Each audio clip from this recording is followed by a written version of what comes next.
अस्सलाम वालेकुम friends, welcome back to top smarties. Drama serial Hasrat. आखिरकार अरहम ने फबीहा को अपनी ज़िंदगी से निकाल बाहर किया। रात के वक्त कमरे से बाहर सोफे पर लेटा है, जबकि सनाया कमरे में बच्चों के साथ है। लेकिन दोनों ही एक दूसरे के बारे में सोच रहे हैं कि सब कुछ ठीक अगर हो गया तो एक दूसरे को कैसे अपनाएंगे, एक दूसरे का सामना कैसे करेंगे, क्योंकि बहुत सी गलतियां कर चुके हैं ये दोनों ही।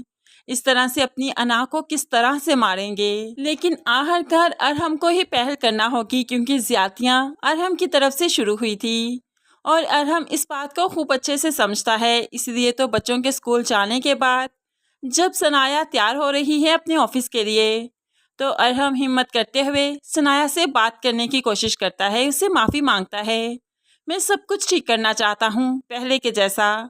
फबीहा हमारी ज़िंदगी में कभी नहीं आएगी, वो मेरी गलती थी, मेरा गुनाह था, जो कि मैं ख़त्म करना चाहता हूँ। मैं चाहता हूँ कि जब फबीहा बच्चा पैदा करे तो वो मैं बच्चा ले कर आऊँ। मैं अपने बच्चे को उसके पास नहीं छोड़ना चाहता, उसकी तरबियत में नहीं छोड़ना चाहता। मैं चाहता हूँ उसकी तरबियत तुम करो सनाया। क्या तुम मेरी मदद करोगी? क्या तुम मेरे बच्चे को पालोगी?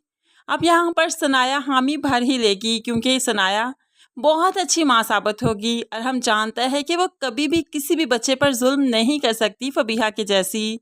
इसीलिए तो वो अपने बच्चे की तरबियत सनाया से करवाना चाहता है। दूसरी तरफ आखिरकार हमजा और फरहीन का निकाह हो ही गया। जैसे ही निकाह हुआ तो यहाँ पर फबीहा मैडम भी टपक आई। अब यहाँ पर हानिया ने जैसे ही फबीहा को देखा तो फ़ौरन से पहले भाई को समझाते हुए कहने लगी, भाई फबीहा अब आपकी ज़िंदगी में एग्जिस्ट नहीं करनी चाहिए। आपके सामने भी आए तो आपको चाहिए कि उसे इग्नोर करते हुए आगे बढ़ जाएं। हमजा बहन को यकीन दिलवाता है कि ऐसा ही होगा। हमजा उसके बाद फरहीन को घर से पिक करने के लिए आता है, तो फबीहा तो हमजा को देखती ही रही कि ये मुझे छोड़कर ज़िंदगी में मूव कैसे कर सकता है। लेकिन आज हमजा ने फबीहा को बुरी तरह से इग्नोर किया और फिर फरहीन का बैग उठाते हुए गाड़ी की तरफ चल दिया। जल्दी से आ जाओ फरहीन, मैं जा रहा हूँ।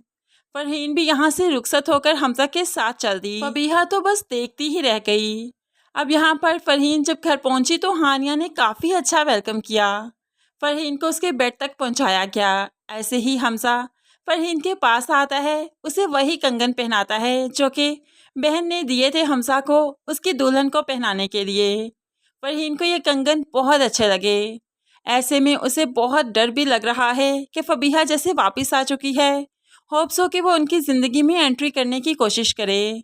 इसीलिए वो डर चुकी है और हमजा से कहने लगी, प्लीज़ मुझसे वादा कीजिए, आइंदा कभी भी फबीहा की तरफ आंख उठाकर नहीं देखेंगे और वो हमारी ज़िंदगी में कभी नहीं आएगी, चाहे कुछ भी हो जाए। हमजा से यकीन दिलवाता है कि अपने दिल से सभी खौफ और डर निकाल दो। जब मैं निकाह कर चुका हूँ, शादी कर चुका हूँ, तो इस रिश्ते को खूब निभाऊंगा। मैं इस रिश्ते में कभी भी खयानत नहीं करूँगा, ये बात तुम हमेशा याद रखना। ऐसे ही फरहीन और हमजा की खूबसूरत सी ज़िंदगी का आगाज़ होता है।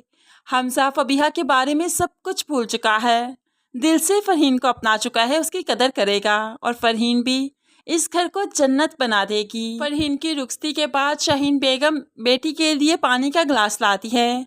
ये लो बेटा, ये पियो। क्या हुआ? अरहम कहाँ पर है? फबीहा पानी का गिलास उठाकर फेंक देती है, चीखने चिल्लाने लगी, पागल सी हो गई। छोड़ दिया माँ उसने मुझे। कहता है कि ये बच्चा पैदा हो जाएगा तो ये भी मुझे दे देना, वो तो मुझे छोड़ देगा। मैं तो कहीं की नहीं रहूँगी। आप बताएं मुझे, मैं क्या करूँ, कैसे उस घर में वापस जाऊँ? वो तो अपने बच्चों को ले आया, अपनी बीवी को ले आया, मैं तो उसकी ज़िंदगी में कहीं भी नहीं। तो यहाँ पर शाहीन बेगम मुंह फेर लेती है, मैंने तुमसे पहले ही कहा था कि ये मोहब्बत तुम पर कर्ज है।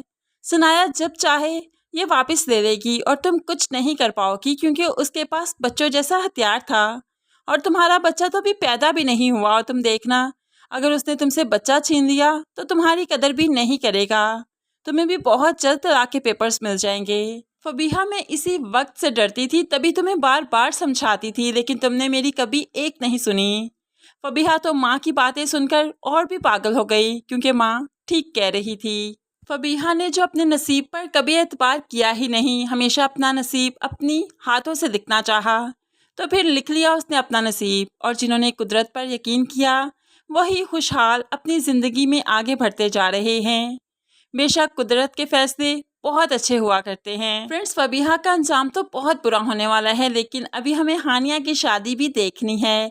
इसके बाद ये ड्रामा वाइंड अप हो जाएगा, जिसकी जगह पर हम तड़के वफा देखेंगे।